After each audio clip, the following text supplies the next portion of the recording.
Вот уже в течение 20 лет в хуторе Грушка не было Дома культуры. В канун Нового года открытие отремонтированного здания для Дома культуры стало настоящим подарком для жителей. На торжественной церемонии собрались те, кто непосредственно принимал участие в реконструкции здания. Еще одна цель теперь для работников культуры – наполнить вот этот Дом культуры хорошим содержанием.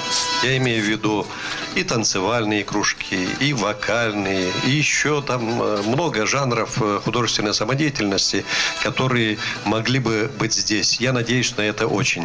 Здание 1974 года постройки отремонтировали в том числе силами жителей Грушки. Каждый внес свою лепту. Теперь в новом здании будет располагаться не только Дом культуры, но и библиотека, а также зал для церемонии бракосочетания. Первый этаж отведен для администрации, поселения и почты. В Грушке этот Дом культуры, она как Турлучин, еще с 70-х годов была, она сгорела из-за замыкания электропроводки, еще в 90-е годы.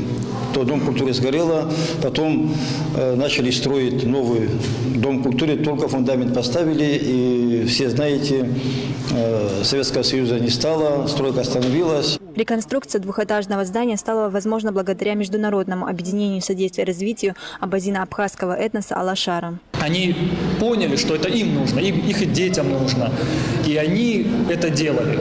Первые месяцы было очень быстро, мы начали продвигаться вперед, потом затишье, потом у каждого свои какие-то были проблемы. Стройматериалы большую часть, не большую, основную часть, все выделил наш руководитель Муса Хабалевич Экзеков. Там сумма где-то около 1 000 000 рублей. Хореографические, инструментальные, шахматные и другие. Пока в Доме культуры действует всего несколько кружков, но теперь есть все условия, чтобы дальше развиваться. Мы очень устали вообще работать. Не то, что у нас не было условий. Вот мы сейчас хотим развиваться, вот хотим создавать все новые вот эти кружки всякие. Новый Дом культуры теперь станет местом проведения культурных встреч и вечеров не только для жителей Грушки, но и аулов Тапанта, Малоабазинский, Абаза, Хабаль. Анета Дышекова, Заурлиев, Архыз, 24.